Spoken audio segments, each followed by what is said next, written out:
এটা যে কোনো জায়গায় মনে করেন আজকে এটা কক্সবাজার হলো, কালকে এটা বৌদ্ধ মন্দিরের সামনে হলো, তারপর অন্য মন্দিরের সামনে হলো। এটা বইয়ের দোকান থাকবে, স্থানীয় প্রোডাক্টের দোকান থাকবে, যেগুলো থেকে ইনকাম করে থিয়েটারটা আমি চালাবো। এই আমার থিয়েটারের যে কর্মীগুলো আছে তাদের অর্থায়ন হচ্ছে। না স্যার, আমি সব জায়গায়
এই বাস্তবতাটা বাংলাদেশে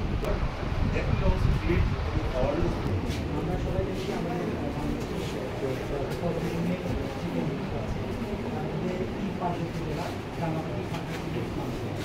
সেখানে আমরা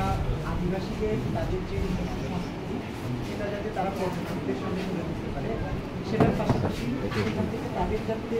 কিছু অর্থের সংস্থান হতে পারে, সেজন্য হচ্ছে আমি এই আদিবাসী থিয়েটারের এখানে আমি যে প্রজেক্টটা আমি স্থাপন করছি হচ্ছে সাবজেক্ট খাগড়াছড়িতে যে সাবজেক্টটি আছে সেখানে মুসাই যে সম্প্রদায়, এই মুসাই সম্প্রদায় কিন্তু এখন বিলুপ্ত। ওই মুসাই সাবজেক্ট থেকে এই ধরনের এখানে হচ্ছে জাদুঘর আছে, পার্ক এবং পাশাপাশি আছে। জাদুঘর হচ্ছে তাদের যে নিজস্ব সংস্কৃতি, তাদের থাকার যে জায়গা, মাকান ঘর এবং তাদের যে নিজস্ব থিয়েটারের মাধ্যমে নাটক মঞ্চায়নের মাধ্যমে তাদের তারা তুলে ধরতে পারবে। পাশাপাশি হচ্ছে তারা সেখান থেকে, যেমন এখানে ঢোকার জন্য 30 টাকা নেয়, এখন সে 30 টাকার সাথে যদি 70 টাকা দিতে হবে, 100 টাকা নিল, সে ঘুরে দেখলো, পাশাপাশি সে নাটকটাও দেখলো এবং নাটকটা যদি পরিষ্কার হবে আমরা এটা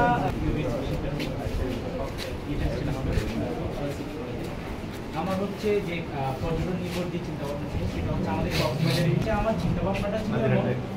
যে নাজিরা টেক এই জায়গাটা আগে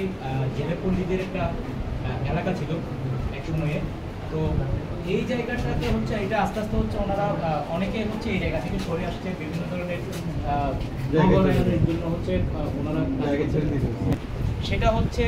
আমাদের যে শক্তিপল্লী, আমি একটা শক্তিপল্লী দেখিয়েছি, পাশাপাশি হচ্ছে ওনার একটা হচ্ছে থিয়েটার আমি দেখিয়েছি, সেটার নাম হচ্ছে রূপালী জলের কাব্য। তো এটার মাধ্যমে হচ্ছে আমি এতদ অঞ্চলের যে জেলেপল্লী, সেই জেলেপল্লীর হচ্ছে আমি জীবন ধারা এবং তাদের যে সংস্কৃতি এবং তাদের যে একটা মানে আর্নিং সোর্স, যেটা আয়ের উৎস যেটা হচ্ছে